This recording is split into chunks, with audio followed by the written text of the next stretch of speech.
సంగఛద్వం సంవదత్వం సంభో మనాంసి జానతాం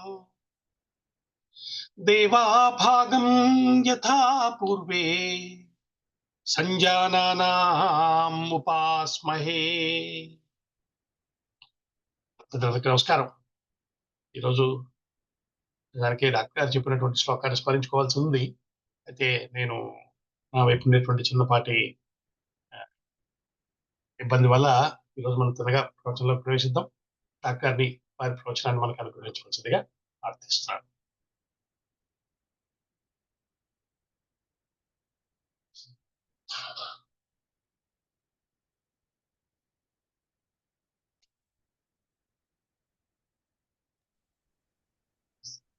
दोर्भिर्युक्ता चतुर्भिः स्फटिकमणिमयीम् अक्षमालां दधाना हस्तेनैकेन पद्मं सितमपि च सुखं पुस्तकं चापरेण भासा कुन्देन्दु शङ्ख स्फटिकमणिनिभा भासमाना समाना सा मे वाग्देवतेयं निवसतु वदने सर्वदा सुप्रसन्ना. सा मे वाग्देवतेयं निवसतु वदने सर्वदा सुप्रसन्ना. कूजन्तं राम रामेति मधुरं मधुराक्षरम् आरुह्य कविता शाखां वन्दे वाल्मीकि कोकिलम्. పెద్దలందరికీ నమస్కారం.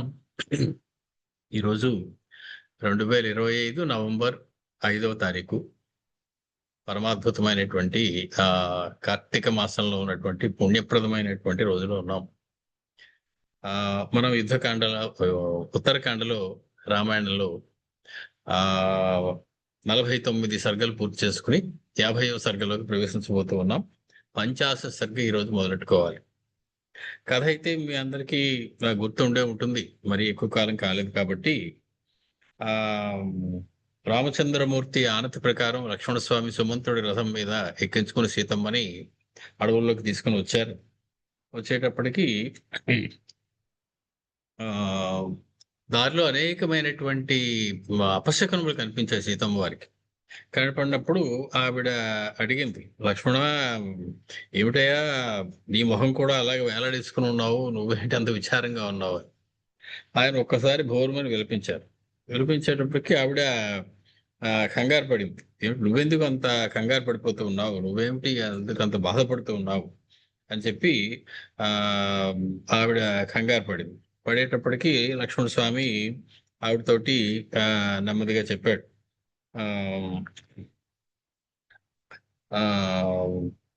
అమ్మా కనరాని దుశ్శకునములు కనినప్పటి నుండి మనసు కలిగెడు నాకు.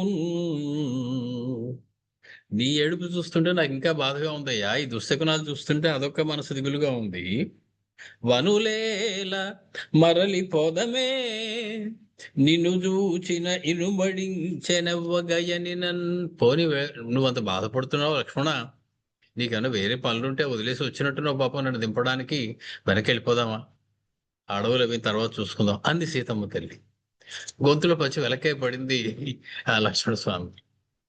కన్నుల నీరు గ్రక్కుకొని గ్రక్కున లక్ష్మణ దేవుడన్న మున్నన్నది నెమ్మదిందలచి అన్నమున్నన్నది నెమ్మదిందలచి ఆర్తి యుకించు కడించి తల్లిరో నిన్నటి దుర్నిమిత్తములే నెవ్వగూర్చే అయోధ్యకేల మీరెన్నిన లీల అవ్వడికి నేగుదమంచు వచించి ధీరతన్.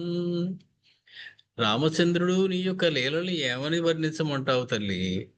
అపశకునాలు అన్నవి అయోధ్యకి కాదమ్మా, సమస్త సృష్టికి వస్తూ ఉన్నాయి. మీ లీలలు ఏమని వర్ణించను? ఇంత దాకా తీసుకొచ్చి వనాలకు వెళతానని అడగడం నువ్వు, పంపడం ఆయన. వెనక్కి వెళ్ళిపోదామా అంటావా తల్లి? ఇదా నాకు మీ ఆ స్త్రీల విలాసం చూస్తే ఆశ్చర్యంగా ఉన్నది. మొత్తానికి జనకజమోము దీనతయ సంగే కనుంగొని ఈరెలుంగుతో జననిరో పాయది హృదయ శల్యము శోకదవాగ్నిక్రాగకుంటెను మరణం బెమేలు జన నిందిత కృత్యము భూని వచ్చితిన్ మను శపించు మంచు చరణంబుల చెంగట వ్రాలి ఏడ్వగన్. ఆవిడ పాదాలు పట్టుకుని భోరున వేడుస్తూ జనం ఏదో అన్నారనే మాటతోటి నిన్ను అడవుల్లో వదిలిపెట్టేయడానికి నేను వచ్చానమ్మా అని చెప్పి ఆయన ఉన్న మాట సీతమ్మ తల్లికి చెప్పేశారు. సీతమ్మ తల్లి ఇంతకు పూని వచ్చి వచింపకపోదునే విన్ము తల్లి దుశ్చింతులు దైత్యు చేబడిన సీతను క్రమ్మర నిలుచున్నవాడు ఎంత విమోహిరాముడని ఎగ్గులు పల్కిన ఆలకించి భూకాంతుడు నింద చెంది నిన్ను కానల లోపల విడిచి రమ్మనెన్. ఎవరో బుద్ధి లేనటువంటి వాళ్ళు ఈ రకంగా పలికిన మాటలకి మనసులో తనని నిందించారు అనే భావంతో రామచంద్రమూర్తి నిన్ను అక్కడ విడిచి రమ్మన్నారమ్మా. జనపతి లోక నింద పడజాలక నిన్ను వనింద్రోయుమన్నచో విని సహించి కానలకు వెగమునన్కొని తెచ్చి నిల్వగా చను నెడలు గడించి ధృతి సంపద బొంపిరి పొవుచున్నవాడను నను వంటి మూర్ఖునకట విధి ఏ గతి సృష్టి చేసెనో. సరే, జనం ఏదో బిద్ధులైన మాట మాట్లాడారు. రామచంద్రమూర్తి అది తట్టుకోలేక నేను అడవుల్లో విడిచిపెట్టేమన్నారు.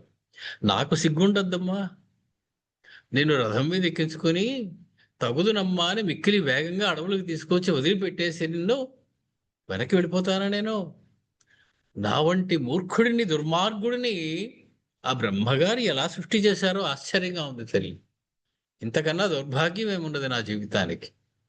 బాధపడిపోతూ ఏడుస్తూ ఉన్నారు లక్ష్మణస్వామి. నీ విమల ప్రభావమును నీ వినయాదిక సద్గుణంబులు దేవుడెరింగియుండియును నిందలకున్ పుయిలోడియో జగత్పావని. నువ్వు పవిత్రురాలు కావడం కాదమ్మా, జగత్పావని, ఈ సృష్టినంతటి పవిత్రం చేసేటువంటి శక్తి కలదానవు నువ్వు.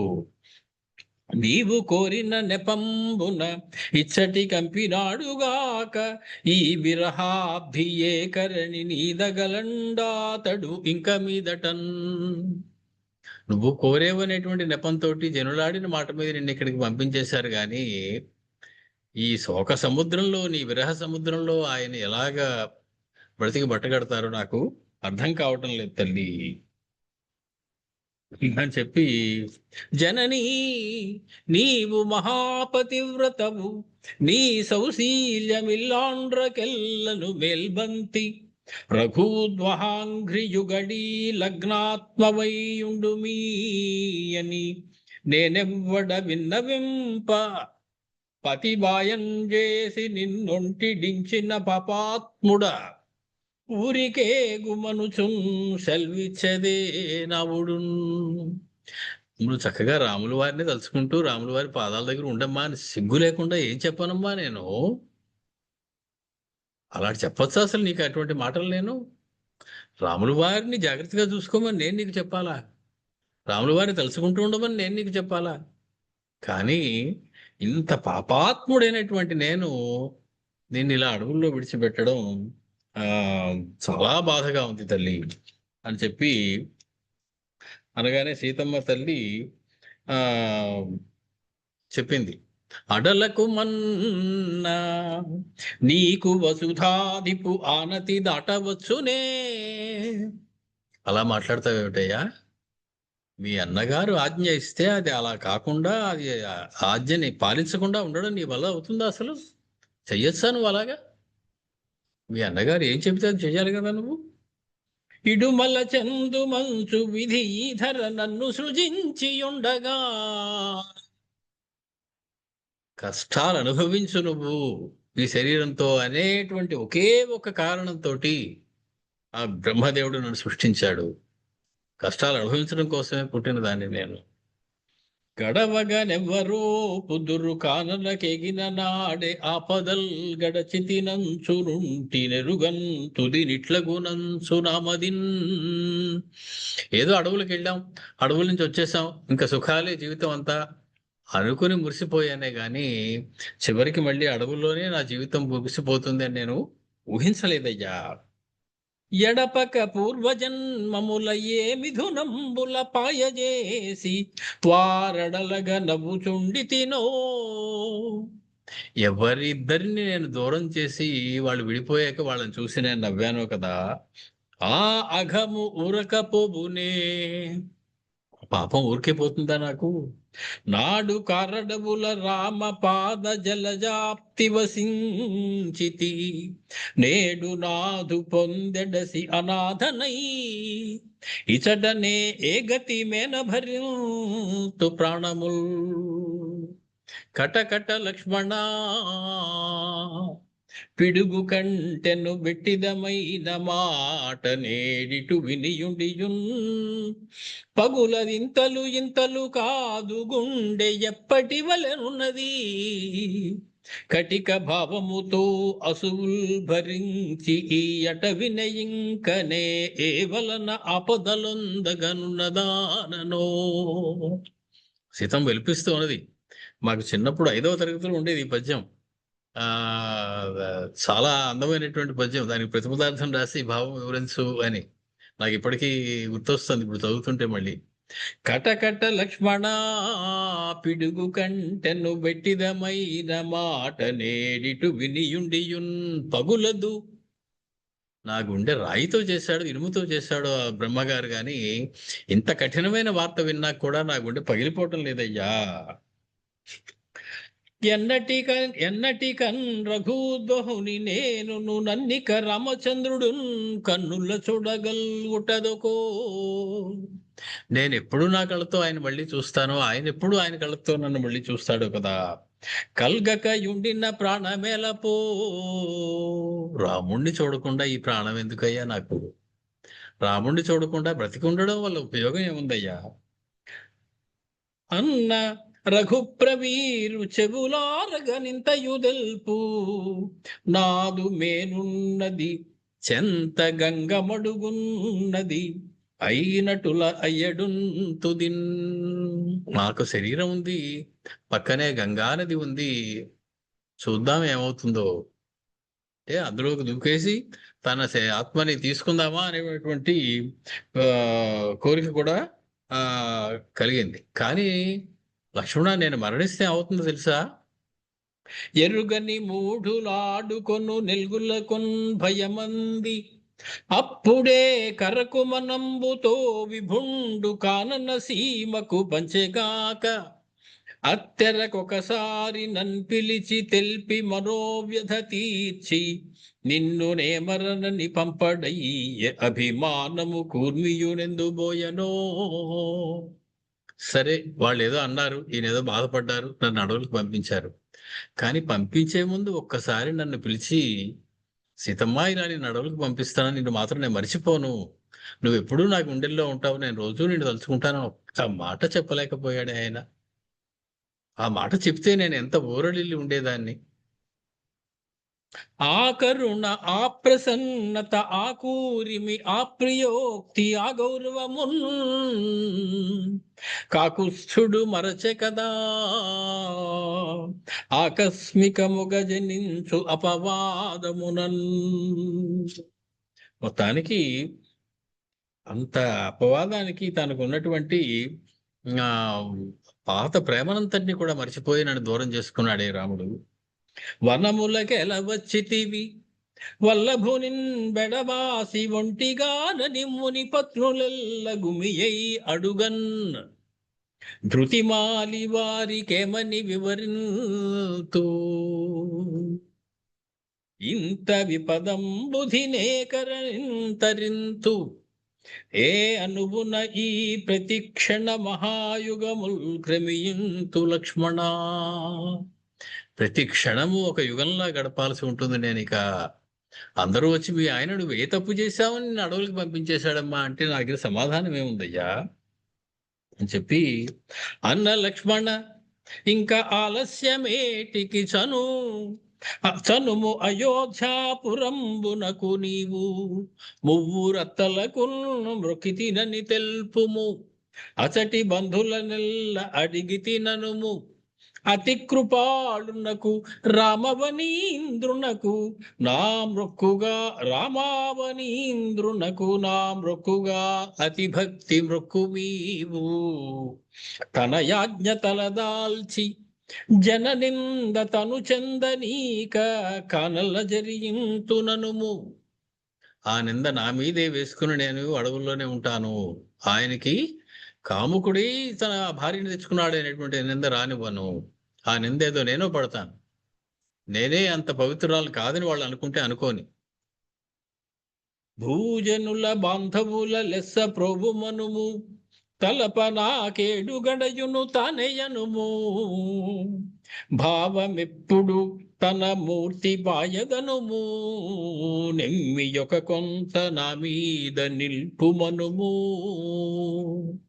నా మీద ప్రేమని అలాగే ఉంచుకోమని చెప్పు నాయన వెళ్ళాక అని చెప్పి నువ్వు ఇంకా వెళ్ళు అని చెప్పింది ఆ లక్ష్మణ స్వామితోటి సీతమ్మ. అల్లనల్లన మ్రొక్కి కాళ్ళు వడకాడ ప్రదక్షిణమాచరించి మేనెల్ల చెలింపహోరుమని ఏడ్చుచు పెద్ద ఎలుంగుతోడ మా తల్లిని దించిపోయదను తాపస కమినులారా. కూర్మి సంధిల్లగ బ్రొబరేయనుచు దీనత లక్ష్మణుడే గనయ్యడన్. మొత్తానికి ఆ రకంగా లక్ష్మణ స్వామి సీతమ్మని వదిలి అక్కడ కొందరు మునిపత్రులు ఉంటే వాళ్ళ దగ్గర వాళ్ళకి అప్పచెప్పేసి ఆయన రథం మీద వెళ్ళిపోవడానికి వెనక్కి వచ్చారు. సరే, అక్కడి నుంచి ఆ వాల్మీకి మహర్షికి దగ్గరికి వచ్చి వాళ్ళందరూ చెప్పగానే ఆయన వచ్చి వాల్మీకి మహర్షి సీతమ్మను చూసి ఊరడించి అక్కడ మునిపత్రులందరికీ దగ్గరికి వెళ్ళి ఎవరనుకున్నారయ్యా ఈ అమ్మ అంటే సృషా దశరథశేషా, ఇప్పుడు దశరథ మహారాజు కోడలు, జనకస్య సుతా సతీ, జనక మహారాజు యొక్క కుమార్తె, అపాప ఏ పాపమో ఎలుగని మహాపవిత్రురాలు, పతినా త్యక్త పతి చేత విడిచిపెట్టబడింది, పరిపాల్యామయా సదా నేనెప్పుడూ ఆవిడకి అండగా ఉండి ఆవిడ నుంచి చూసుకోవలసి ఉంటుంది. కాబట్టి మీరందరూ కూడా స్నేహంతో ఆవిడ దగ్గరకు తీసుకుని ఆవిడతో కలిసిమెలిసి ఉండండి అని చెప్పి మాటికి ఆ సీతమ్మ తల్లిని దగ్గరకు తీసుకుని ఆవిడ్ని ఊరడించి ఆ మునిపత్రుని ఇళ్ల దగ్గర వదిలిపెట్టి వాల్మీకి మహర్షి తిరిగి తన ఆశ్రమానికి వచ్చేశారు.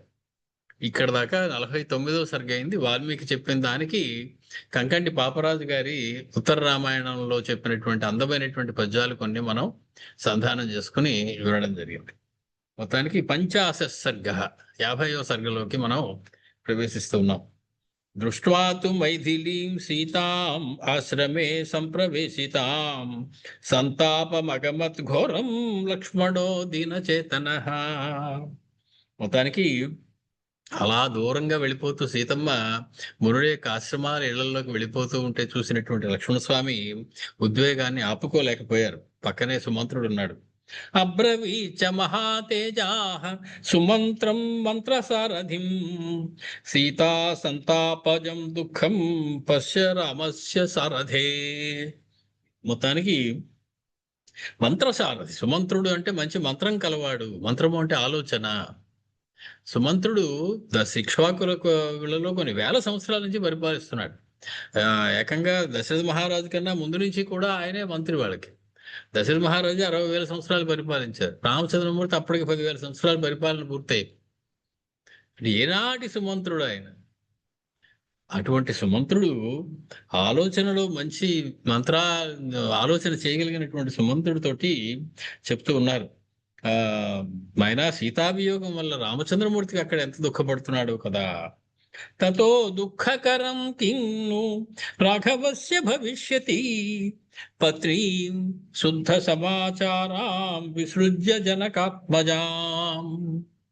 సమ ఆచారం, సమాచారం అంటే సమ ఆచారం, చక్కటి ఆచారము కలిగినటువంటిది, అంటే మంచి గుణవతి అయినటువంటిది, మంచి శీలము కలిగినటువంటిది, మంచి చరిత్ర నడవడి కలిగినటువంటిది, అటువంటి భార్య అయిన సీతను విడిచిపెట్టేసినటువంటి రామచంద్రమూర్తికి ఇంతకంటే దుఃఖం ఏముంటుందయ్యా, ఇంతకంటే బాధ ఏముంటుందయ్యా. వ్యక్తం దైవాదహం మన్యే రాఘవస్య విరాభవం వైదేహ్యా సారథే నిత్యం దైవం హి దురతిక్రమం. ఇదంతటికీ కారణం ఆ దైవం యొక్క నిర్ణయం అయ్యా. దైవము ఎలా ఆడితే అలా ఆడాలి. విధి ఆడించినటువంటి నాటకం ఇది.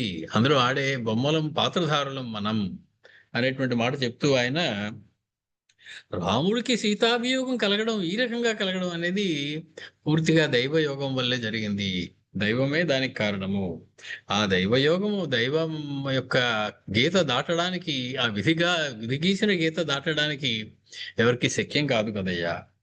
యో హి దేవాన్ సగంధర్వాన్ సహ రాక్షసైః నిహన్య అద్య రాఘవః క్రుద్ధః న దైవమనువర్తతే. మహాకోపం వచ్చి యుద్ధంలో గంధర్వుల్ని, దేవతల్ని, అసురుల్ని, రాక్షసుల్ని, పన్నగుల్ని, పిశాచుల్ని, రకరకాల వాళ్ళందరినీ కూడా సంహరించగలిగే నేర్పు ఉన్నటువంటి రామచంద్రమూర్తి దైవం చేత కట్టుబడిపోయాడు కదయ్యా. దైవానికి ఎదురు తిరగలేకపోతూ ఉన్నాడు కదయ్యా.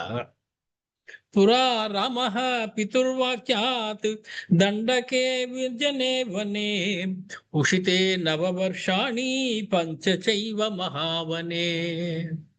9 + 5 14 ఏళ్ళు తండ్రి గారు చెప్పిన మాటకి కట్టుబడిపోయినటువంటి రామచంద్రమూర్తి సమస్త భోగాలు విడిచిపెట్టి వనాల్లోకి వెళ్ళిపోయారు కదయ్యా. తతో దుఃఖతరం భూయః సీతాయాః విప్రవాసనం పౌరాణాం వచనం శ్రుత్వా నృశంసం ప్రతిభాతి మే. కానీ అప్పుడు రాజ్యం పోయింది, అందరికీ దూరం అయిపోయారు, తండ్రి మరణించాడు. ఈ దుఃఖాలు ఎన్ని జరిగినప్పటికీ కూడా రామచంద్రమూర్తికి ఇవాళ తనంతట తానుగా సీతని దూరం పంపించేయడం అనేది చాలా దుఃఖాన్ని కలిగించేటువంటి విషయం, చాలా క్రూరమైనటువంటి విషయం అని నాకు అనిపిస్తూ ఉన్నది. కోను ధర్మాశ్రయ సూత కర్మణ్యస్మిన్ యశోహరే మైథిలీం సమనుప్రాప్తః పౌరైః హీనార్థవాదిభిః. బుద్ధి లేనటువంటి, హీనమైనటువంటి, అల్పమైనటువంటి మాటలు మాట్లాడేటువంటి పౌరుల మాటలకి, సీత విషయంలో అలా చెడ్డ మాటలు పలికిన పౌరుల యొక్క మాటలకి తన సమస్తమైన కీర్తిని పోగొట్టుకునేటువంటి పని చేశారేమిటయ్యా రామచంద్రమూర్తి. మొత్తం ఆయన చరిత్ర ఉన్ననాళ్ళు ఆయన్ని జనులు కొంచెం అనుమానంగానే చూస్తూ ఉంటారే, సీతమ్మను అడవులకు పంపించేశారు ఏమిటి రామచంద్రమూర్తి అని. తన కీర్తికి హాని కలిగేటువంటి పని ఎవరైనా ఇలా చేస్తారా? ఏతా వాచో బహువిధాః శ్రుత్వా లక్ష్మణ భాషితాః సుమంత్ర శ్రద్ధయా ప్రాజ్ఞో వాక్యమేతదువాచః. మొత్తానికి ఇలాగ విపరీతంగా మాటిమాటికి దుఃఖిస్తున్నటువంటి లక్ష్మణ స్వామిని చూసి చివరికి సుమంత్రుడు ఇలా అంటున్నాడు, న సంతాపః త్వయా కార్యః సౌమిత్రే మైథిలీం ప్రతి దృష్టమేతత్ పురా విప్రైః పితుస్తే లక్ష్మణాగ్రతః. మొత్తానికి ఓ లక్ష్మణ, సీత గురించి నువ్వు ఇలా శోకించడం నాకేమీ నచ్చలేదయ్యా. ఎవరనుకున్నావు సీతమ్మ అంటే? సీతమ్మ గురించి ఇలా దుఃఖపడిపోతావేమిటి? మామూలుగా సీతమ్మ ఇలా అడవులకు వెళుతుంది అనేటువంటి విషయాన్ని పూర్వకాలంలో జనక మహారాజు ఇంటికి వచ్చినటువంటి బ్రాహ్మణులు కొంతమంది చెప్పారు ఆయనకి. జ్యోతిషం తెలిసినటువంటి వాళ్ళు అక్కడికి వచ్చి సీతమ్మని చూసి ఆతిథ్యం స్వీకరించిన తర్వాత జనక మహారాజుని పిలిచి, ఈ అమ్మాయి కొన్నాళ్ళు వనంలో ఉంటుందండి భర్తకి దూరంగా అనేటువంటి మాట చెప్పారు. ఈ మాట సీతమ్మ తల్లి కూడా చెప్పింది సుందరకాండలో. తనని రావణాసురుడు ఎత్తుకుపోయిన సమయంలో, నేను కొన్నాళ్ళు పతికి దూరం అవుతాను అని వాళ్ళు చెప్తే నిజం కాదేమోలే, పతితో ఎంతో హాయిగా ఉన్నాను, ఎందుకు అలా అవుతుంది అనుకున్నాను. అరణ్యానికి వచ్చినా పతికితో దగ్గరే ఉన్నాను కాబట్టి వాళ్ళు తప్పు చెప్పారు అనుకున్నాను నేను. ఇలాగే ఈ రావణాసురుడు నన్ను తీసుకొచ్చేసాడు కదా, దూరం చేసేసాడు కదా అని అప్పుడు సీతమ్మ అంటుంది. అది వాడు చెప్పింది ఈ విషయం గురించి, ఆ విషయం గురించి కాదు. అప్పుడు రావణాసురుడు లంకలోకి వెళ్ళిపోవడం గురించి కాదు. ఇప్పుడు సీతాదేవి రాముడికి దూరమై ఈ ముని ఆశ్రమాల్లో ఉండడం గురించి. భవిష్యతి దృఢం రామో దుఃఖప్రాయోప్య సౌఖ్యభాక్ ప్రాప్స్యతే చ మహాబాహు విప్రయోగం ప్రియై ధ్రువం. రామచంద్రమూర్తి ఆ చాలా దుఃఖపడుతూ ఉన్నాడు అన్న విషయంలో ఏమీ సందేహం లేదయ్యా. కానీ కష్టములు ఎన్ని అనుభవించలేదయ్యా రామచంద్రమూర్తి. ఎన్నెన్ని కష్టాలు ఓర్చుకున్నారు ఆయన. మహాబాహువై కూడా రామచంద్రమూర్తి తన పరాక్రమం కలిగి ఉండి కూడా ఇలాగా తనకు దగ్గర వాళ్ళకి దూరం అవడం అనేది జరుగుతూ ఉన్నది. తల్లికి దూరం అయ్యాడు, తండ్రికి దూరం అయ్యాడు, రాజ్యానికి దూరం అయ్యాడు, స్నేహితులకు దూరం అయ్యాడు, సంపదలకు దూరం అయ్యాడు, భోగాలకు దూరం అయ్యాడు. ఇప్పుడు సీతకు కూడా దూరం అయ్యాడు. త్వాం చైవ మైథిలీం చైవ శత్రుఘ్న భరతౌ తథా నత్యజిష్యతి ధర్మాత్మా కాలేన మహతా మహాన్. మహాత్ముడు ధర్మాత్ముడు అయినటువంటి రామచంద్రమూర్తి కొన్నాళ్ళ తర్వాత సీతమ్మని వదిలిపెట్టేస్తాడని, కొన్నాళ్ళ తర్వాత నిన్ను వదిలిపెట్టేస్తాడని, కొన్నాళ్ళ తర్వాత భరత శత్రుఘ్నుల్ని కూడా వదిలిపెట్టేస్తాడని ఆనాడు ఎప్పుడో జ్యోతిషం తెలుసుకున్న వాళ్ళు చెప్పారయ్యా జనక మహారాజు గారి సభలో. ఇదం త్వయిన వక్తవ్యం సౌమిత్రే భరతేపి వా రాజ్యేవో వ్యాకృతే వాక్యే దుర్వాసాయదువాచః. దశరథ మహారాజుతోటి దూర్వాస మహర్షి ఒకనాడు వచ్చి చెప్పినటువంటి విషయాన్ని నేను నీకు ఆగలేక చెప్పేశానయ్యా. కానీ భరతుడితోటి ఈ మాట చెప్పకు సుమా, భరించలేడు. ఒకనాడు రామచంద్రమూర్తి నిన్ను వదిలిపెట్టేస్తాడయ్యా అనే మాట తెలిస్తే భరతుడు భరించలేడు. కాబట్టి భరతునికి చెప్పకూడదు ఇలాంటి విషయం. నీకు కూడా నేను చెప్పకుండానే ఉందాం అనుకున్నాను, ఏదో నోరు జారి చెప్పేశాను. ఈ విషయాన్ని దుర్వాస మహర్షి దశరథ మహారాజుతో చెప్తుంటా నేను విన్నానయ్యా. మహాజన సమీపే చ మమ చైవ నరర్షభ ఋషిణా వ్యాహృతం వాక్యం వశిష్ఠస్య చ సన్నిధౌ. ఆ రోజు దూర్వాస మహర్షి మీ తండ్రి గారైనటువంటి దశరథ మహారాజుతో చెబుతూ ఉన్నప్పుడు నేను కూడా అక్కడే ఉన్నాను, వశిష్ఠ మహర్షి కూడా అక్కడే ఉన్నారు. ఆయన ఈ రకంగా చెప్పారు, రామచంద్రమూర్తి వివాహం అయిన కొన్నాళ్ళు తర్వాత సీతమ్మని పరిత్యజిస్తాడు, లక్ష్మణుడిని దూరం చేసుకుంటాడు, అలాగే భరత శత్రుఘ్నుల్ని కూడా దూరం చేసుకుంటాడనే విషయాన్ని చెప్పారయ్యా వాళ్ళు. ఋషేస్తు వచనం శ్రుత్వా మామాహ పురుషర్షభః సూతన క్వచిదేవం తే వక్తవ్యం జన సన్నిధౌ. వెంటనే దశరథ మహారాజు గారు కంగారు పడిపోయారు. కానీ నా దగ్గరికి వచ్చి నా రెండు చేతులు పట్టుకుని, సుమంత్ర విన్నావు కదా, మా అబ్బాయి కొన్నాళ్ళ తర్వాత మా కోడల్ని వదిలేస్తాడట, తన సోదరుడిని కూడా వదిలేస్తారట. ఈ విషయం నువ్వు ఎవరికి చెప్పొద్దు సుమా, వాళ్ళందరూ భరించలేరు, బాధపడతారు. జనసంసదిలో నువ్వు ఎప్పుడు కూడా ఈ మాటని ప్రస్తావించవద్దు సుమా అని మీ నాన్నగారు నన్ను అడిగారయ్యా అని చెప్తూ ఉన్నాడు సుమంత్రుడు లక్ష్మణ స్వామితో. తస్యాహం లోకపాలస్య వాక్యం తత్సు సుసమాహితః నైవ జాతు అనృతం కుర్యాం ఇతి మే సౌమ్య దర్శనం. మొత్తానికి ఎంతో జాగరూకతతోటి ఈ విషయాన్ని నేను ఎంతో దాచి నాలోనే పెట్టుకున్నానయ్యా. ఈరోజు నీతో చెప్పాను, కానీ అనేక మంది ఉన్న జనసంసదిలో చెప్పకూడదు అన్న నియమం నాకు ఇప్పటికీ ఉన్నది. కాబట్టి నేను నీకు చెప్పింది నువ్వు అందరికీ చెప్పి వాళ్ళందరూ ఇంకొందరికి చెప్పి ఆ రకంగా జరగకూడదు. భరతుడితో కూడా ఈ విషయాన్ని నువ్వు చెప్పడానికి వీల్లేదు సుమా. ఎందుకంటే మీ నాన్నగారికి నేను మాటిచ్చాను, ఇది అందరికీ తెలిసేలా నేను చెయ్యను అని. సర్వధైవ న వక్తవ్యం మయా సౌమ్యత వాగ్రతః యది తే శ్రవణే శ్రద్ధ శ్రూయతాం రఘునందన. నీ ఎదురుగుండా నేను అసలు చెప్పకుండా ఉండవలసిందయ్యా, నోరు జారి చెప్పేశాను నేను. కానీ నీకు వినాలనే శ్రద్ధ ఉంటే ఇంకో విషయం కూడా నేను చెప్తాను, విను. యద్యప్యహం నరేంద్రేణ రహస్యం శ్రావితః పురా తథాప్యుదాహరిష్యామి దైవం హి దురతిక్రమం. దశరథ మహారాజు విషయంలో మీ తండ్రి గారి విషయంలో కూడా ఒక రహస్యం ఉన్నది. అది ఆ అది కూడా నేను నీకు చెప్తాను. దైవోహి దురతిక్రమ అనే మాటను ఇందాకలు వాడావు. దైవాన్ని ఎవరు అతిక్రమించలేరు అని. దానికి సంబంధించినటువంటి వ్యవహారమే ఇది కూడా. ఏనేదమీదృశం ప్రాప్తం దుఃఖం శోక సమన్వితం నయా భరతే వాచ్యం శత్రుఘ్నస్యాపి సన్నిధౌ. నువ్వు భరతుడితోటి శత్రుఘ్నుడితోటి కూడా చెప్పను, రహస్యంగా ఉంచుతాను అంటే నీకు ఇంకొక విషయాన్ని కూడా నేను చెప్తాను. తశ్రుత్వా భాషితం తస్య గంభీరార్థపదం మహత్ తథ్యం బ్రూహీతి సౌమిత్రి సూతం తం వాక్యమబ్రవీత్. మొత్తానికి ఆయన ఒట్టు పెట్టి లక్ష్మణస్వామి చెప్పారు, నేను మాత్రం ఎవరికి చెప్పను, భరతుడికి చెప్పను, శత్రుఘ్నుడికి చెప్పను, నాకు చెప్పు అని ప్రార్థించారు సుమంత్రుడిని.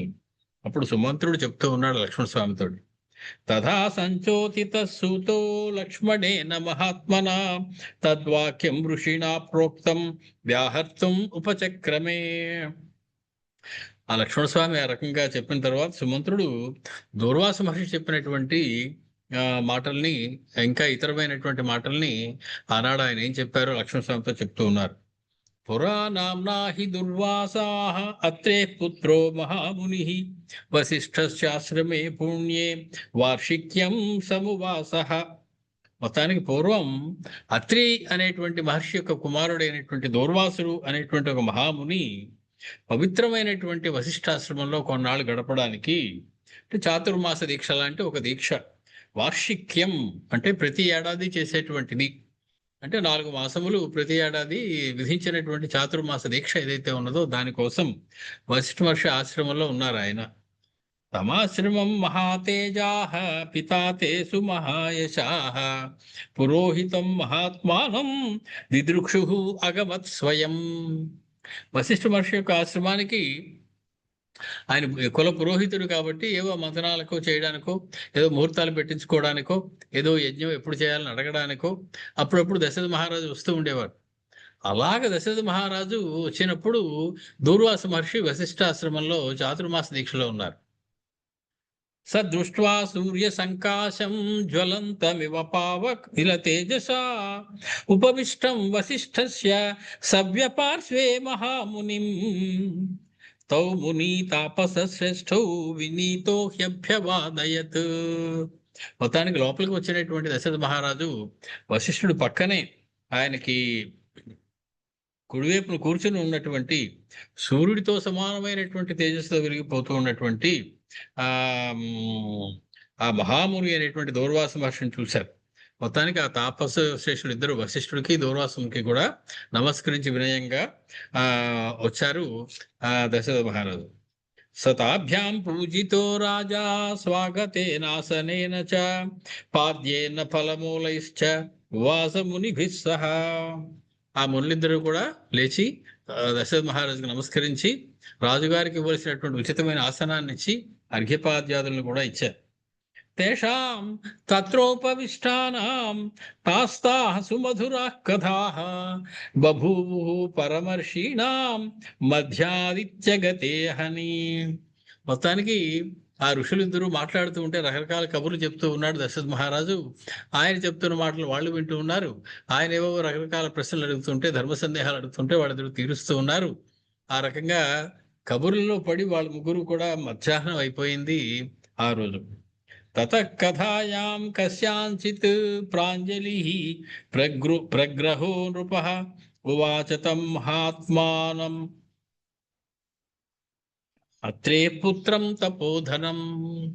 అత్రిపుత్రుడైనటువంటి దూర్వాసుడితోటి 2 చేతులు జోడించి అడిగారు దశరథ మహారాజు గారు ఏదో మాటల సందర్భంలో, భగవన్ కిం ప్రమాణేన మమ వంశో భవిష్యతి కిమాయుశ్చ హి మే రామః పుత్రాశ్చాన్యే కిమాయుషః. మహర్షి, మీరు భూత భవిష్యత్ వర్తమానాలని తెలిసినటువంటి వారు, ఆ విషయంలో నాకేం సందేహం లేదు. నేను ఒక ప్రశ్న అడుగుతున్నాను, మీరు చెప్పండి. నా వంశము ముందు ముందు ఎలా ఉండబోతోంది? మా రామచంద్రమూర్తి ఆయుర్దాయం ఎంత? ఎన్నాళ్ళు ఉంటాడు నా రాముడు? పుత్రాశ్చాన్యే కిమాయుష. నా మిగిలిన ముగ్గురు పుత్రుల యొక్క ఆయుర్దాయం అది ఎలా ఉంది? బాగుంది కదా.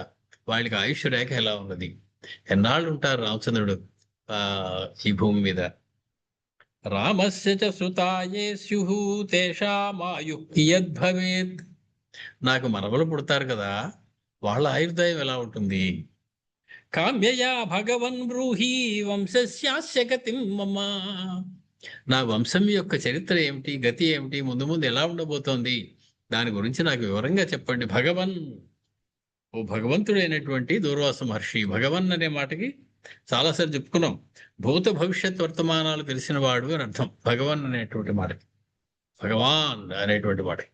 కాబట్టి మీరు అంత తపస్సు చేత అన్ని తెలిసినటువంటి వారు మీరు. కాబట్టి మీరు ఒక్క మాట నాకు చెలవిస్తారా? మరి రామచంద్రుడు ఎన్నాళ్ళు ఉంటాడు? ఎంతకాలం ఉంది ఆయన ఆయుష్? వాళ్ళ తమ్ముళ్ళు ఆయుష్ ఎలా ఉంది? రామచంద్రుడి పిల్లలు ఎలా ఉంటారు? వాళ్ళ ఆయుష్ ఎలా ఉంది? మా వంశం ఎలా ఉండబోతోంది? తత్శ్రుత్వా వ్యాహృతం వాక్యం రాజ్ఞో ధర్మస్యతు దశరథస్యతు దుర్వాసాః సుమహాతేజాః వ్యాహర్తుముపచక్రమే. ఆ మాటలు విన్నటువంటి దశరథ మహారాజు మాటలు విన్నటువంటి మహా తేజస్సుతో వెలిగిపోతున్నటువంటి దూర్వాస మహర్షి దశరథుడికి ఇలా సమాధానం చెప్పాడు. శృణు రాజన్ పురావృత్తం తదా దేవాసురే యుధి దైత్యాః సురైః భర్ష్యమానాః భృగుపత్రీం సమాశ్రితాః తయా దత్తాభయాస్తత్ర న్యవసన్నభయాస్తదా. దశరథ మహారాజా విను, పూర్వం అనేక సార్లు దేవదానవులకి యుద్ధాలు జరుగుతూ ఉండేవి. దేవదానవుల యుద్ధాలు అంటే మంచి వాళ్ళకి చెడ్డ వాళ్ళకి జరుగుతున్నటువంటి యుద్ధాలు. అవి ఎప్పుడూ సృష్టిలో సామాన్యం. ఆనాడు జరిగే, ఈనాడు జరుగుతున్నాయి. దేవదానాల యుద్ధాలు ఈనాడు మాత్రం జరగటం లేదు, జరుగుతూనే ఉంటాయి. అలాగే దేవదానవ యుద్ధములు జరుగుతూ ఉన్నటువంటి రోజుల్లో దేవతల చేత బాధను పొందినటువంటి, ఓడిపోయినటువంటి రాక్షసులందరూ కలిసి భృగు మహర్షి యొక్క భార్య దగ్గరికి వెళ్ళారు. వెళ్ళి మాకు నువ్వు కాస్త ఆశ్రయం ఇవ్వవలసింది అని అడిగారు. సరే, ఆవిడ ఉండడానికి, వాళ్ళ రాక్షసులందరూ ఉండడానికి ఆవిడ నివాసం ఏర్పాటు చేసింది. తయా పరిగృహీతాన్ తాన్ దృష్ట్వా క్రుద్ధః సురేశ్వరః చక్రేణ సితధారేణ భృగుపత్యాః శిరోహరత్. చూసినటువంటి దేవతలకి సాయం చేయకపోగా నువ్వు రాక్షసులకు ఆశ్రమించి వాళ్ళని నువ్వు పోషించడం అనేది దేవతలకు ద్రోహం చేసినట్టే అని చెప్పి సురేశ్వర విష్ణుమూర్తి కోపం వచ్చి ఒక చక్రంతో ఆ భృగు మహర్షి యొక్క భార్య యొక్క శిరస్సుని ఖండించి వేశారు కోపించినటువంటి విష్ణు. తతస్తాం నిహతాం దృష్ట్వా పత్నీం భృగుకులోద్వహః శశాప సహసా క్రుద్ధో విష్ణుం రిపుకులార్దనం. మొత్తానికి ఎప్పుడైతే ఆ రకంగా తన భార్యని విష్ణుమూర్తి చక్రంతో సంహరించేశాడో, కోపం వచ్చినటువంటి భృగు మహర్షి విష్ణుమూర్తికి ఒక శాపం ఇచ్చాడు. ఇది ఎలా కుదురుతుందండి? భగవంతుడు కదా వరాలు ఇచ్చినా శాపాలు ఇచ్చినా, ఒక ఋషి ఏ భగవంతుడినైతే ఆరాధిస్తాడో ఆ ఋషి ఆ భగవంతుడిని శపించడం కుదురుతుందా అంటే కుదురుతుంది. తపస్సుకు ఉన్నటువంటి శక్తి అది. ఆ శక్తి పరమాత్మే ఇచ్చాడు వాళ్ళకి. ఎంతటి తపస్సు ద్వారా శక్తిని ఇచ్చాడు అంటే తనని కూడా శపించడానికి తగినంత తపోబలం వారికి వచ్చేట్లు చేస్తాడు పరమాత్మ. అంత వారు చేసిన తపస్సు అది. కాబట్టి వాళ్ళు అతడు వెంటనే తన భార్యను సంహరించడానికి కోపంతో విష్ణుమూర్తికి ఒక శాపం పెట్టాడు. యస్మాత్ అవధ్యాం మే పత్నీం అవధీహి క్రోధమూర్ఛితః. మా భార్య ఏదో అసురుడికి ఆశ్రయం ఇచ్చిందనేటువంటి కోపంతో నువ్వు వధింపడానికి ఏమాత్రము యోగ్యత లేనటువంటి ఆవిడిని వధించేశావు. నువ్వు వధింపబడడానికి ఏమి యోగ్యత లేదు ఆవిడికి. తస్మాత్ త్వం మానుషే లోకే జనిష్యసి జనార్దన. మేము ఎలా మానవులమో ఒకనాడు నువ్వు కూడా అలాగే మానవుడిగా పుడతావు. తత్ర పత్ని వియోగం త్వం ప్రాప్స్యసే బహువార్షికం. చాలా సుదీర్ఘమైనటువంటి కాలం పాటు నీకు కూడా అక్కడ పత్ని వియోగము కలుగ్గాక అని చెప్పి భృగు మహర్షి శాపం పెట్టాడు విష్ణుమూర్తికి. శాపాభిహత చేతాస్తు స్వాత్మనా భావితో అభవత్ అర్చయామాస తం దేవం భృగు శాపేన పీడితః. మొత్తానికి విష్ణువు వెంటనే తన ఆత్మలో తనని తాను ధ్యానించుకుంటూ అంతర్ముఖుడైపోయాడు. ఆ ఆ శాపం వల్ల అయ్యయ్యో ఇలా శాపం ఇచ్చేసానంటే నేను విష్ణుమూర్తి గాని బాధపడుతూ భృగు మహర్షి మళ్ళీ విష్ణుమూర్తినే పూజించాడు. నన్ను క్షమించు, పొరపాటు చేశాను, ఆవేశపడ్డాను.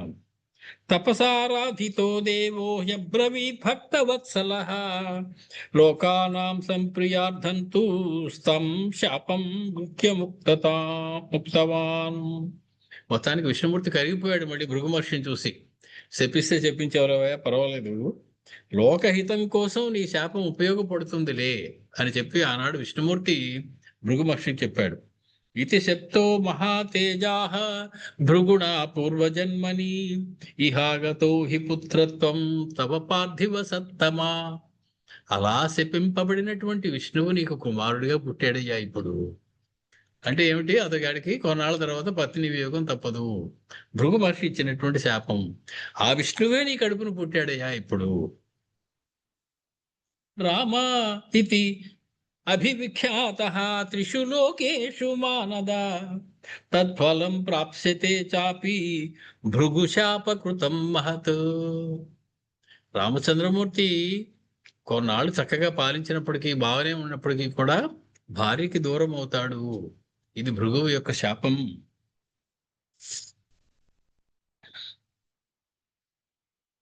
అయోధ్యాయా పతి రామో దీర్ఘకాలం భవిష్యతి. చాలా సుదీర్ఘకాలం పాలిస్తాడయ్యా మీ వాడు అయోధ్య నగరాన్ని. సుఖినశ్చ సమృద్ధాశ్చ భవింత్యస్య ఏనుగాః. ఆయన యొక్క అనుజులు తర్వాత వాళ్ళందరూ కూడా చాలా సుఖంగా ఉంటారు. అనుచరులందరూ కూడా సుఖ సమృద్ధిగా ఉంటారు. దేశమంతా కూడా రామరాజ్యంలాగా విస్తరిల్లుతుంది, ఆనందంగా ఉంటుంది. ఎన్నాళ్ళు మావాడు ఉండేది. దశవర్ష సహస్రాణి దశవర్ష శతాని చ రామో రాజ్యముపాసిత్వా బ్రహ్మలోకం గమిష్యతి. చాలా ముఖ్యమైనటువంటి శ్లోకం. రామావతారం ముందు కూడా ఇదే శ్లోకం వచ్చింది. దశవర్ష సహస్రాణి దశవర్ష శతాని చ. 10,000 సంవత్సరాలు, 1,000 సంవత్సరాలు. 11,000 ఒకే మాట చెప్పరు. ఎందుకంటే 10,000 సంవత్సరాలు సీతాదేవితోటి 1000 సంవత్సరాలు సీతాదేవిని అడవికి పంపించేసిన తర్వాత ఆ డిమార్కేషన్ రాముని వారి యొక్క చరిత్రలో 10,000, 1000 ప్రతిసారి అదే మాట వాడతారు. దశవర్ష సహస్రాణి దశవర్ష శతాని చ రామో రాజ్యముపాసిత్వా బ్రహ్మలోకం గమిష్యతి సమృద్ధైశ్చాశ్వమేధైశ్చ ఇష్ట్వా పరమ దుర్జయః రాజవంశాంశ్చ బహూన్ సంస్థాపయిష్యతి. బాలకాండ సంక్షేప రామాయణంలో వచ్చేటువంటి శ్లోకం ఇది కూడా. అనేకమైనటువంటి అశ్వమేధ యాగాలు చేస్తాడయ్యా మీ వాడు. పరమ దుర్జయుడు, ఎవరి చేత జయింపబడేటువంటి వ్యవహారం లేదు, అందరినీ ఓడించేవాడు. అనేకమైనటువంటి రాజవంశాలని కూడా స్థాపిస్తాడు. ద్వౌ పుత్రౌ తు భవిష్యేతే సీతాయాం రాఘవస్యతు. మీ కోడలికి 2 పిల్లలు పుడతారయ్యా. నీకు 2 మనవలు పుడతారు.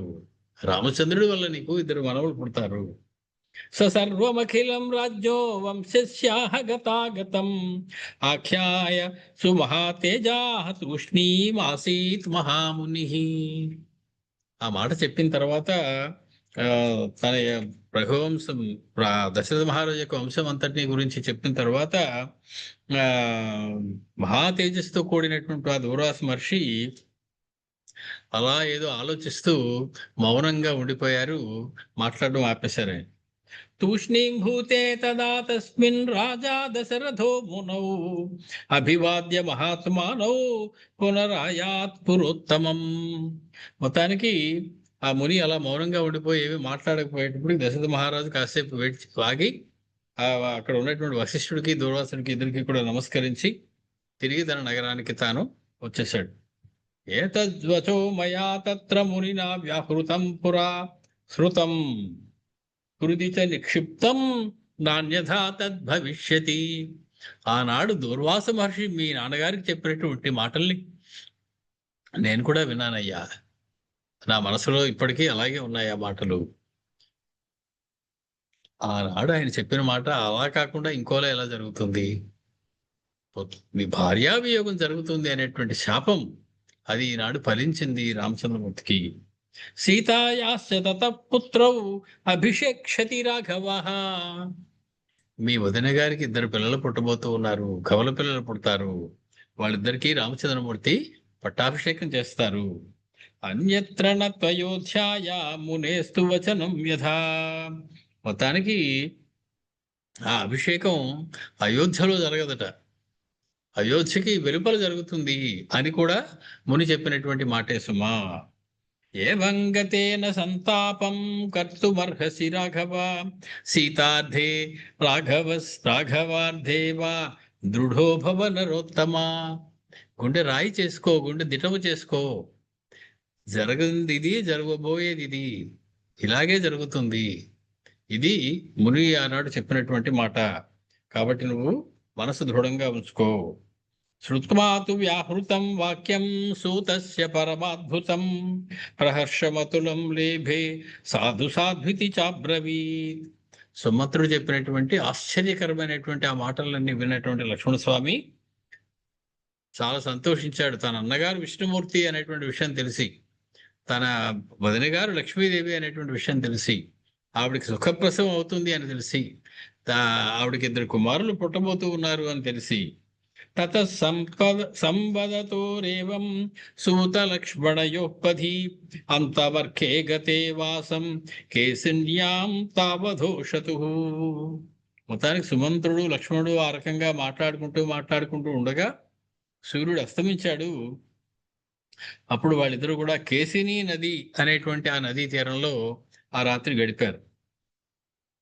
మొత్తానికి లక్ష్మణుడు ఇప్పుడు ఇంకా అయోధ్యకి తిరిగి రావాల్సి ఉంది. తత్ర తాం రజనీముష్య. ఆ రాత్రి ఆ కేసిని తీరంలో గడిపి కేసిన్యాం రఘునందన. లక్ష్మణస్వామి రఘునందన అనగానే మనకి వెంటనే రామచంద్రుడు గుర్తొస్తాడు. కానీ ఇక్కడ లక్ష్మణస్వామి గురించి, లక్ష్మణుడు రఘునందనుడే, రఘువంశంలో అనేటువంటి వాడే. కాబట్టి తత్ర తాం రజనీముష్య కేసిన్యాం రఘునందన ప్రభాతే పునరుత్థాయ లక్ష్మణ ప్రయయౌ తదా. మళ్ళీ ప్రయాణం కొనసాగించారు సుమంత్రుడు రథం మీద లక్ష్మణస్వామి. తతో అర్ధదివసే ప్రాప్తే ప్రవివేశ మహారథః అయోధ్యాం రత్న సంపూర్ణాం పృష్టపుష్ట జనావృతాం. బాగా సంతోషంగా ఆరోగ్యంగా ఉన్నటువంటి అనేక మంది జనులతో కళకళలాడుతూ ఉన్నటువంటి అనేకమైనటువంటి సంపదలతో తొలతూగుతున్నటువంటి అయోధ్య నగరంలోకి మధ్యాహ్న సమయం అవుతూ ఉన్న సమయంలో ప్రవేశించారు లక్ష్మణస్వామి. సౌమిత్రిస్తు పరం దైన్యం జగామసు మహామతి. మళ్ళీ ఒక్కసారి దుఃఖం వెల్లువల వచ్చేసింది, వెల్లువై పొంగింది లక్ష్మణస్వామికి. రామపాదౌ సమాస్యాద్య వక్ష్యామికి మహంగతః. మొత్తానికి ఇప్పుడు మళ్ళీ రాముల వారి దగ్గరికి వెళ్ళి ఏ మొహం పెట్టుకుని నీ భార్య అయినటువంటి మా వదిన గారైనటువంటి సీతమ్మ తల్లిని నేను అడవులో వదిలిపెట్టేసి వచ్చేసానయ్యా అని ఏ మొహం పెట్టుకు చెప్పను నేను ఇప్పుడు, అన్నగారి ముఖం ఎలా చూడను అని కంగారు పడుతూ ఉన్నారు లక్ష్మణస్వామి. తస్యైవం చింతయానస్య భవనం శశి సన్నిభం రామస్య పరమోదారం పురస్తాత్ సమదృశ్యత. అలా ఆయన ఆలోచిస్తూ ఉండగానే రథం రామచంద్రుని భవనం ముందు ఆగింది. సుమంత్రుడు రథాన్ని అక్కడ నిలిపాడు. రాజ్ఞస్తు భవనద్వారీ శోభతీర్య నరోత్తమః అవాగ్ముఖో దీనమనాః ప్రవివేశ అనివారితః. వెంటనే ద్వారపాలకులందరూ పక్కకి తొలగి ఆయనకు దారిస్తూ ఉండగా ఆయన అవాగ్ముఖః దీనమనాః, మిక్కిలి దీనమైనటువంటి మనస్సుతోటి తలెత్తి ఎవరిని చూడలేక, ఎవరి కళ్ళలోకి చూడలేక తల దించుకుని లోపలికి ప్రవేశించారు. స దృష్ట్వా రాఘవం దీనం ఆసీనం పరమాసనే.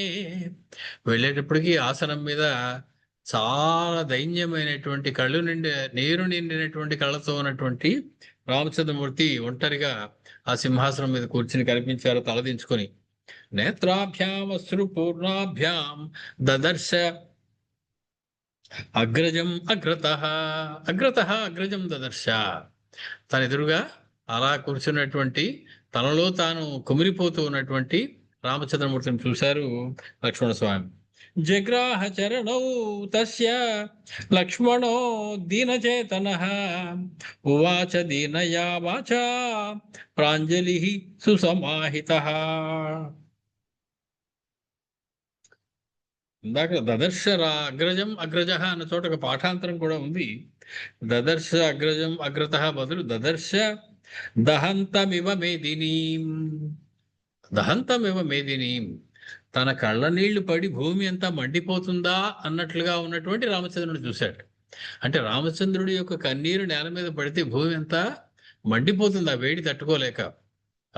అంతటి శక్తివంతమైనటువంటి, కాబట్టి కన్నీరు అటువంటి పెద్దల యొక్క, పతివ్రతల యొక్క, మహాపురుషుల యొక్క కన్నీరు నేల మీద పడకూడదు అంటారు.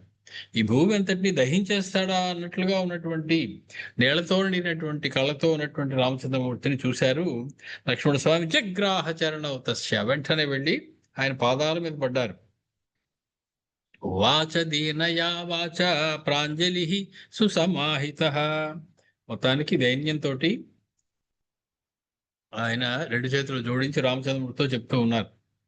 ఆర్యస్య ఆజ్ఞా పురస్కృత్య విసృజ్య జనకాత్మజాం గంగా తీరే యథోదిష్టే వాల్మీకే ఆశ్రమే శుభే. అన్నగారైనటువంటి మీ యొక్క ఆజ్ఞని పురస్కరించుకొని సీతమ్మని తీసుకెళ్ళి నేను ఆశ్రమ ప్రదేశాల్లో విడిచిపెట్టేశాను. గంగా తీరంలో మీరు ఆజ్ఞాపించినట్టుగా వాల్మీకి ఆశ్రమం దగ్గరలో ఆవిడ నేను వదిలిపెట్టేశాను తండ్రి. తత్ర తాంచ శుభాచారాం ఆశ్రమాంతే యశస్వినీం పునరప్యాగతో వీర పాదమూలం ఉపాసితుం. అలాగా ఆమెను విడిచిపెట్టేసినటువంటి నేను మహాకీర్తివంతురాలైనటువంటి, ఏ పాపమో ఎరుగనటువంటి మహాపవిత్రురాలైనటువంటి సీతమ్మదిని ఆ రకంగా మీ మాట మీద విడిచిపెట్టేసి మళ్ళీ మీ పాదాలు సేవించుకోవడానికి వచ్చేసాను స్వామి అని చెప్పి లక్ష్మణస్వామి భోరుమన్నారు రామచంద్రుడి ముందు. మాసుచ పురుష వ్యాఘ్ర కాలస్య గతిరిదృశీ త్వద్విధా నహి శోచంతి బుద్ధిమంతో మనస్వినః. ఆయన అంటున్నారు, పురుష శ్రేష్ఠుడా రామచంద్ర, ఏమిటయ్యా నీకా కన్నీరు? మిక్కిలి దృఢమైనటువంటి చిత్తంతో రాజ్యాన్ని పాలించవలసినటువంటి రాజుకు కఠినమైనటువంటి మనసు కలిగి ఉండాలి. అతడు ఏ రకంగానూ ఇలాగ దుఃఖిస్తూ దీనుడై కన్నీళ్లు పెట్టుకోవడం సరైనటువంటి పని కాదు. ఆత్మాభిమానం కలవాళ్ళు ఎవరు ఇలాగ దుఃఖాన్ని పొందరే. కాబట్టి నీలాంటి వాళ్ళు, బుద్ధివంతులైనటువంటి వాళ్ళు ఎప్పుడూ కూడా దుఃఖపడకూడదు. జరిగింది ఏదో జరిగింది.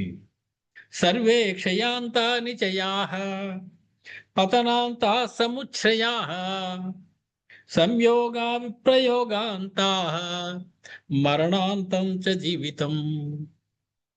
ఈ శ్లోకం రామచంద్రమూర్తి చెప్పారు లక్ష్మణుడితోటి, భరతుడితోటి. ఇది చాలా ఒక సుభాషితం లాంటిది నిజంగా చెప్పాలంటే.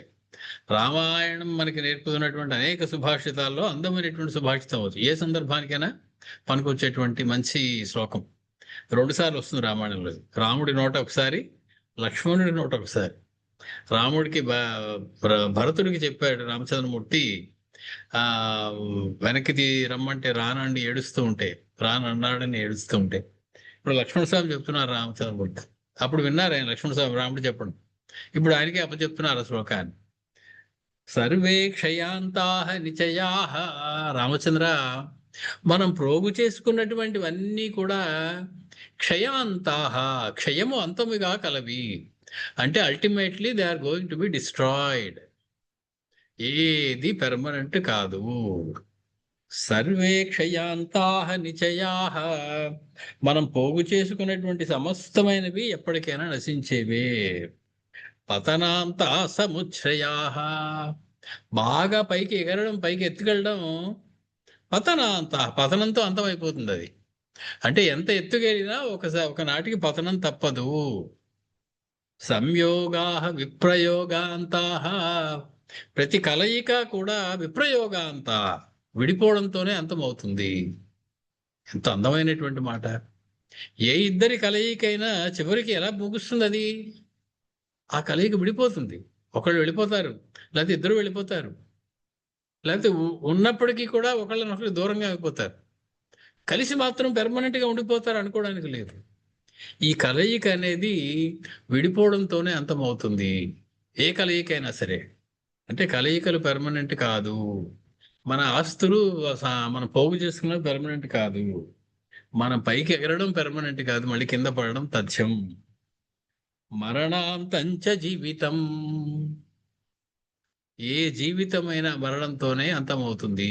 జీవితం అనేది కలకాలం ఉండిపోదు.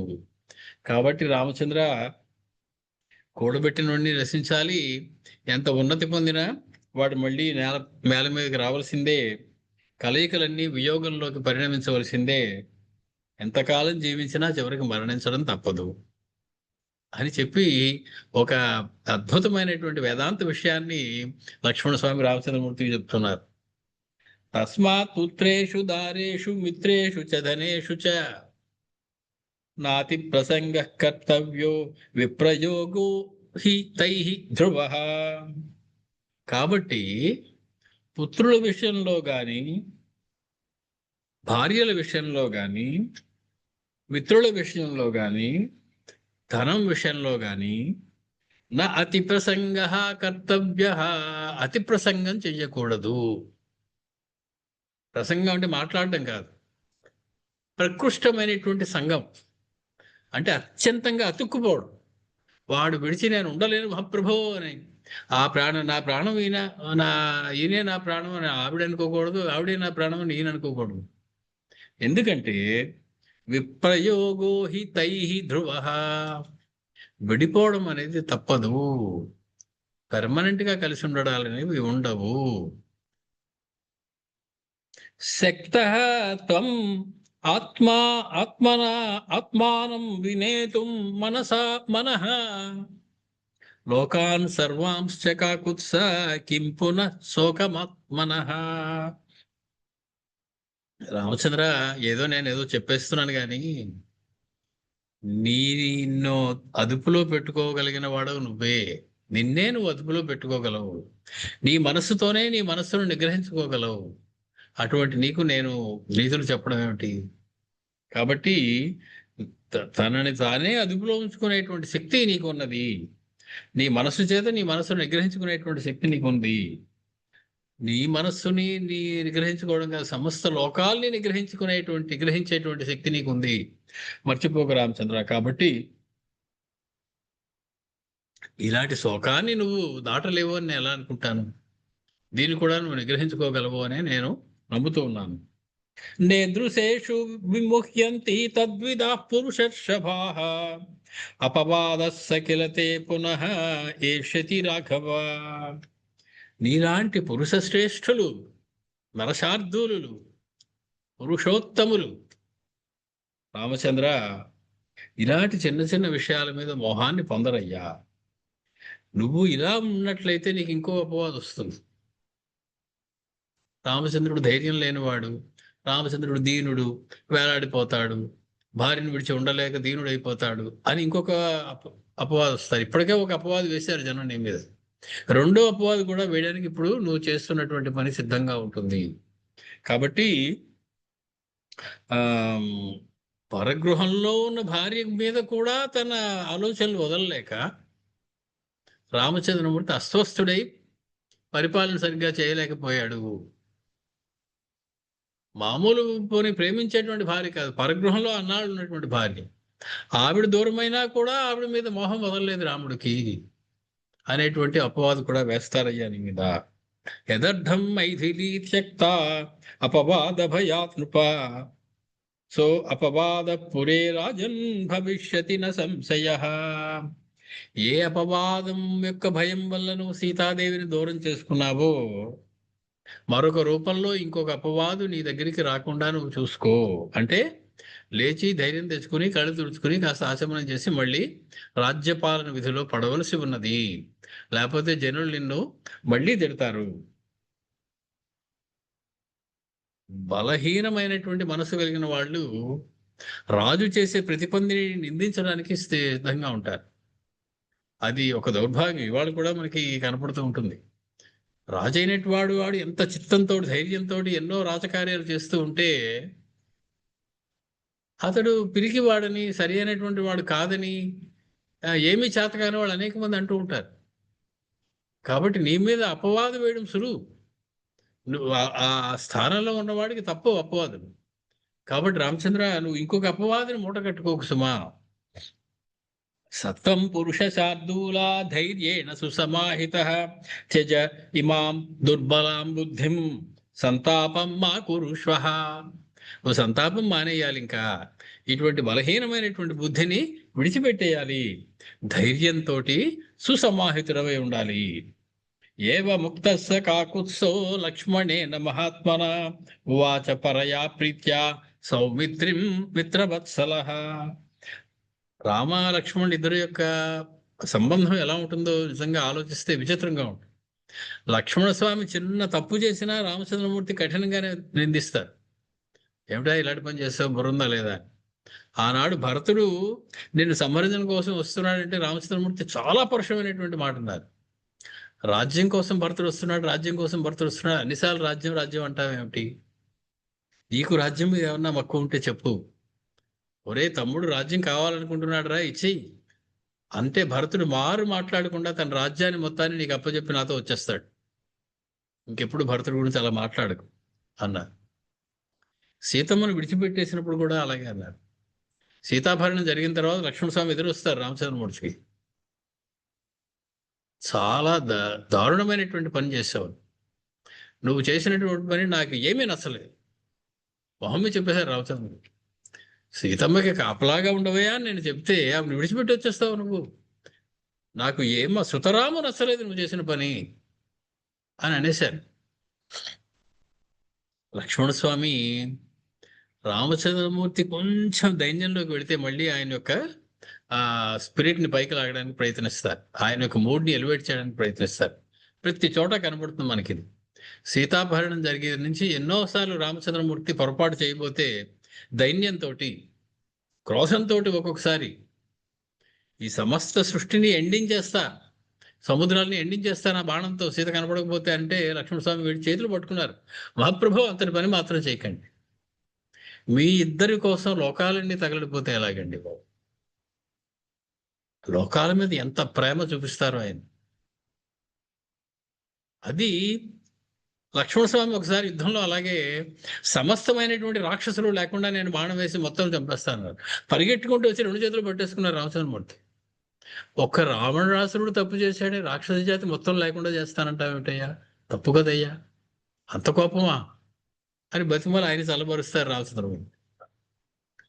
ఆయన ధైర్యంలో ఉంటే ఈయన చూసుకుంటారు, ఈయన తప్పు చేయకుండా ఆయన చూసుకుని ఉంటారు. ఒకళ్ళకొకళ్ళు అలాగ ఆసరా ఇచ్చుకుంటూ వాళ్ళ జీవితాలు భలే గడుస్తాయి.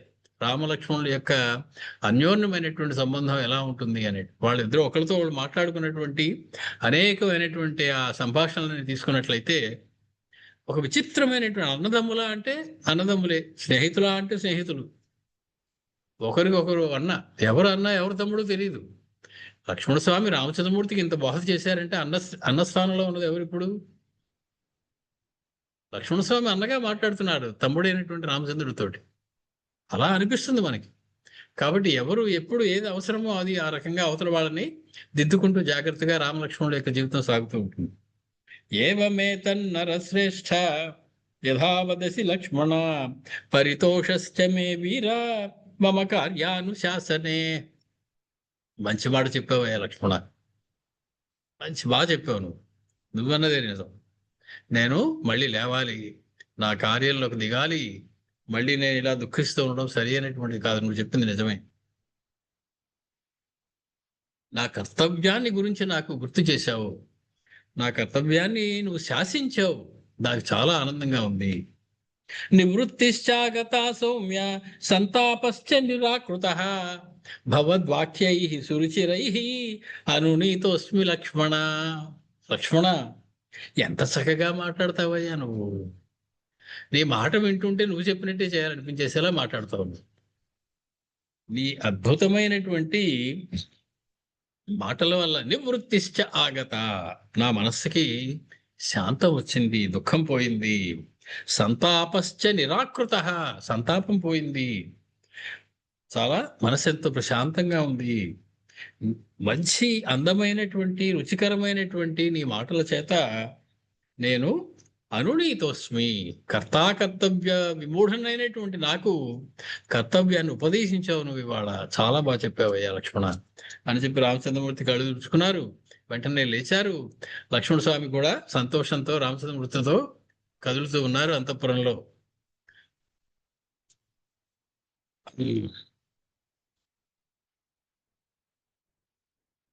మొత్తానికి ఉత్తరాఖండలో 52వ సర్గని మనం సమాప్తి చేసుకున్నాం. 50, 51, 52 3 సర్గలు ఇవాళ మనం పూర్తి చేసుకున్నాం. మళ్ళీ వీలైతే ఆదివారం నాడు బహుశా మళ్ళీ కలుస్తాం. 53 సర్గ 53వ సర్గ దగ్గర మొదలెట్టుకోవాలి. మంగళం కోసలేంద్రాయ మహనీయ గుణాత్మనే చక్రవర్తి తనూజాయ సార్వభౌమాయ మంగళం. వేద వేదాంత వేద్యాయ మేఘశ్యామల మూర్తయే పుంసాం మోహన రూపాయ పుణ్యశ్లోకాయ మంగళం.